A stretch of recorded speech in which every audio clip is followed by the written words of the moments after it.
Christophe Barbier, bonjour. Bonjour Ilana, bonjour à tous. Merci beaucoup d'être avec nous, Christophe. Alors, on va faire le point de l'actualité, tour d'actualité de l'international, de ce qui se passe aussi en France. On va peut-être commencer par ce qui se passe en Israël avec cette opération Chariot de Gédéon, nom de l'opération terrestre qui a été lancée hier par l'armée israélienne à Gaza. Alors, il y a beaucoup de choses en même temps qui se passent, puisqu'il y a l'aide humanitaire qui a également été reprise dans la bande de Gaza. Il y a ces négociations qui continuent de se dérouler à Doha, au Qatar. On est entre l'offensive et la négociation, Christophe. Oui, ça s'appelle un chaud et froid en politique et en géopolitique, ce qui contribue à désorienter encore un peu plus notre boussole pour essayer de suivre la logique de Benjamin Netanyahou. Depuis la rupture du cessez-le-feu il y a quelques semaines, on n'arrive plus à lire la politique et la géopolitique israélienne.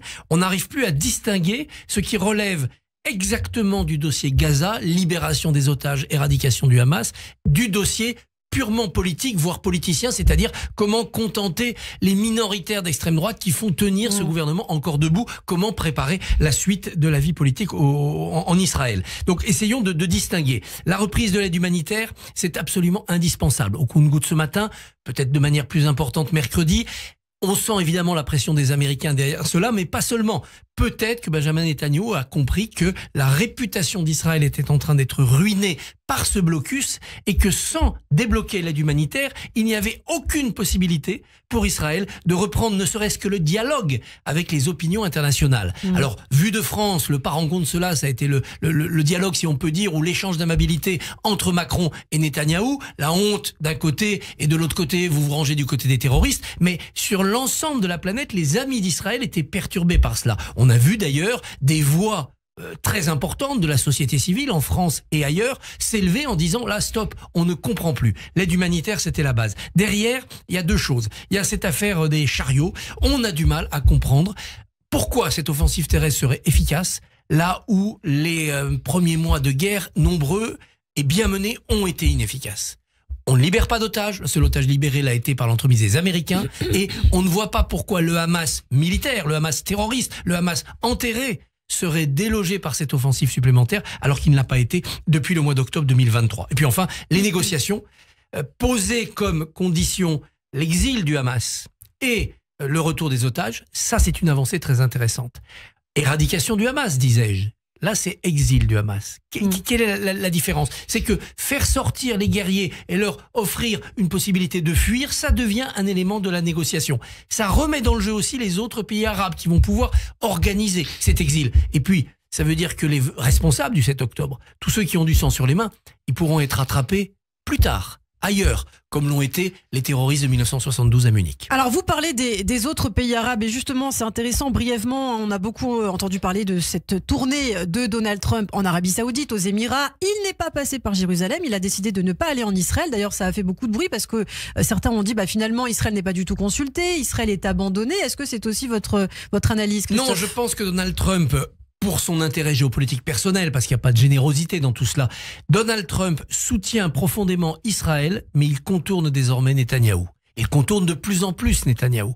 On voit bien que depuis le mois de janvier, où il a mis une forte pression sur Israël, mais en quelque sorte offrant à Netanyahou la capacité de récupérer des otages, et ça a été chaque jour des victoires quand même que de voir revenir vivants quelques otages. Et bien maintenant, Donald Trump se passe de Netanyahou. La libération de l'otage américano-israélien en était une preuve. Ce qui s'est passé dans cette tournée en Arabie Saoudite avec d'autres rencontres en est une autre. Maintenant, le sort de Netanyahou, à mon avis, devient de plus en plus indifférent à Donald Trump. Donald Trump aussi, qui tente de gérer le conflit Ukraine-Russie. Il doit s'entretenir d'ailleurs aujourd'hui avec Vladimir Poutine pour tenter, je cite, de stopper le bain de sang. Alors là aussi, il ne consulte pas, par exemple, Volodymyr Zelensky, Trump. Oui et non. Il ne consulte pas Volodymyr Zelensky, mais on est encore dans l'élan créé par le tête-à-tête dans la basilique Saint-Pierre, le jour des obsèques du pape précédent, du pape François, entre Zelensky et Donald Trump, mais aussi hier, il y a eu cette messe d'intronisation du nouveau pape, Léon XIV, et qu'a-t-on vu? Zelensky reçu en tête-à-tête, en audience privée, immédiatement par le nouveau pape. C'est-à-dire que Zelensky, pour le reste de l'éternité, restera comme le premier chef d'État reçu par le nouveau pape qui, sur la place Saint-Pierre, avait dit l'Ukraine est martyrisée. Par rapport à l'ambiguïté de François, c'est-à-dire il renvoyait un peu dos à dos, ukrainien et russe. Là, Léon XIV choisit son camp et il va donc aider Zelensky. Message passé. Message d'autant plus passé que hier, il y avait Vance aussi qui est venu à cette cérémonie à Rome et qui a reçu Zelensky ensuite à la résidence de l'ambassadeur des États-Unis à Rome. Donc la mécanique de discussion continue à fonctionner. Zelensky est revenu dans le jeu après la séance inénarrable de la Maison-Blanche où il avait été humilié. Et Donald Trump est en train de se rendre compte qu'il a été dupé, trompé par Poutine et son habileté et sa ruse. Le coup de téléphone aujourd'hui entre Poutine et Trump peut être un coup de téléphone de remise à plat. Vladimir, tu m'as menti. Donald, tu m'as pas écouté. Et on pourra repartir sur une nouvelle phase. On est loin de la paix. On a raté l'échéance d'Istanbul. Mais qu'est-ce qui s'est passé? C'est ce que disent les Américains d'ailleurs. Très peu d'espoir. Très peu d'espoir. Mais qu'est-ce qui s'est passé à Istanbul? Zelensky a dit j'y vais, je suis prêt à rencontrer Poutine, et Poutine s'est défilé. Donc quelque part, il a provoqué une rencontre dont il s'est lui-même dispensé. Ça a échoué. Mais maintenant, on le sait, ce sont les Russes qui ne veulent pas la paix. Ça permettra peut-être aux Américains de revenir dans une logique de soutien maximal à l'Ukraine. On reste sur la scène diplomatique internationale et on se dirige en Roumanie ce matin, Christophe. Finalement, une élection assez surprise. Le maire pro-européen de Bucarest, Nicus Orban, est arrivé en tête du second tour de l'élection présidentielle face au candidat nationaliste. Oui, à l'heure où nous parlons, c'est gagné, 54% sur 90% des bulletins dépouillés. Il était à 20% au premier tour. Qu'est-ce qui s'est passé pour que l'élection de George Simeon, eh bien le chef de l'extrême droite là-bas qui avait remplacé le candidat précédent rendu inéligible après les ingérences russes en décembre, que s'est-il passé pour qu'il soit battu? Plusieurs choses. D'abord, la réalité, le réalisme, le pragmatisme. Il y a eu un débat télévisé entre les deux hommes. Le candidat d'extrême droite populiste s'est effondré, incapable de répondre sur le problème de la monnaie qui est très grave là-bas, la monnaie dégringole, sur le problème des finances publiques, sur le problème du redressement de l'économie. Donc il a perdu toute crédibilité. D'ailleurs, il a refusé les autres débats. Dans tous les autres débats, Nicus Orban a débattu avec une chaise vide qui était installée par les organisateurs puisque l'autre candidat avait décidé de ne pas venir. Ensuite, il y a eu une forte mobilisation des Roumains de Roumanie parce que les Roumains à l'étranger, les expatriés, étaient plutôt pour l'extrême droite. Et puis enfin, il y a eu, je crois, la bonne influence de l'Union européenne qui a aidé la Roumanie à résister aux ingérences. Les Roumains qui ont gobé les mensonges en décembre du candidat précédent de l'extrême droite, eh bien cette fois-ci, n'ont peut-être été moins dupes. Défaite pour la Russie si elle n'a pas réussi à fausser les élections par des ingérences électromagnétiques et réseaux sociaux. Mauvais perdant, Simeon, il a revendiqué lui la victoire invoquant des fraudes. Oui, il a dit fraude. Faut dire que dans la soirée électorale, il est repassé un peu devant à un moment donné. Puis au milieu de la nuit, il a fini par appeler son vainqueur en reconnaissant sa défaite, tout en continuant à dire qu'il allait reprendre le pouvoir. Comme toujours avec le populisme, quand il ne gagne pas par les urnes, il essaye d'agiter la rue et de provoquer des troubles. C'est vrai chez nous avec Mélenchon, c'est vrai là-bas avec le pro-russe. Alors, victoire du maire pro-européen de Bucarest. Et puis en Pologne également, c'est un candidat pro-européen pour l'instant qui arrive légèrement en tête du premier tour de l'élection présidentielle. Les résultats définitifs sont attendus aujourd'hui. Oui, et puis on aura un deuxième tour, ça va être serré, c'est compliqué. Il peut y avoir aussi un retour du PiS, vous savez, le parti Paix et Justice, donc l'extrême droite. S'il y a une alliance avec les conservateurs, les jeux ne sont pas faits. Mais là encore, c'est plutôt une bonne nouvelle pour le camp des modérés. Et dans un paysage européen où on dit qu'il y a une vague d'extrême droite populiste, c'est ce qu'on disait ces derniers mois. Elle monte, le danger est là, le risque est là, le consensus européen est fragilisé, mais tout de même, faut-il y voir un effet de l'élection de Donald Trump? Les Européens se disent, gloops, c'est bien gentil de jouer aux petits populistes chez nous, mais quand on voit la catastrophe que provoque un Trump dans son propre pays avec des décisions irrationnelles, eh bien peut-être qu'on peut s'éviter ça en faisant confiance à des modérés. Et dans le mot modéré, je mets des gens de gauche, je mets des gens de droite, je peux même mettre des repentis. Peut-être que Giorgia Meloni finira par être une modérée. Alors, on parle de ces élections en Europe et en France. Alors, en France, il y a eu l'élection hier du président du Parti Les Républicains. Et c'est Bruno Retailleau qui a été élu. Très forte participation des adhérents, hein, Christophe. Bruno Retailleau qui l'a remporté haut la main avec 74,3% des voix. C'est plus une victoire, c'est un triomphe, c'est un plébiscite pour Bruno Retailleau. Maintenant, relativisons. Forte mobilisation, en effet, des adhérents des Républicains. Ils étaient 43 000 il y a 4 mois, ils sont montés à 120 000, ils ont adhéré en masse. Mais enfin, 120 000, 121 000 adhérents, il y a 48 millions d'électeurs en France. Donc, faut relativiser le triomphe de Retailleau. C'est peut-être le pont d'Arcole, c'est pas encore tout à fait Austerlitz pour Retailleau. Néanmoins, c'est un changement majeur. Il dit plusieurs choses. D'abord, les Français de droite, qui militent à droite, ont plébiscité le fait de participer au gouvernement. Ils sont pas d'accord avec Macron, ils aiment pas Bayrou, mais ils disent, voilà, les gens de droite, faut se retrouver les manches et faut aller au pouvoir. Faut essayer de faire ce qu'on peut en attendant 2027. Le choix de Wauquiez, de rester dehors, de critiquer, a été sanctionné. Deuxième chose, c'est un virage à droite de la droite. Parce que Wauquiez-Retailleau, c'était une affiche très à droite. Et Retailleau, sur des sujets sociétaux, c'est très à droite. Sur les sujets sécuritaires, identitaires, c'est très à droite.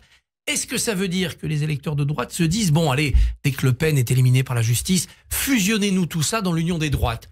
Pas forcément. À la veille de la victoire de Retailleau, il y a eu un discours d'Édouard Philippe à Marseille, très important aussi. Virage à droite d'Édouard Philippe, sur les sujets justice, sur les sujets sécurité.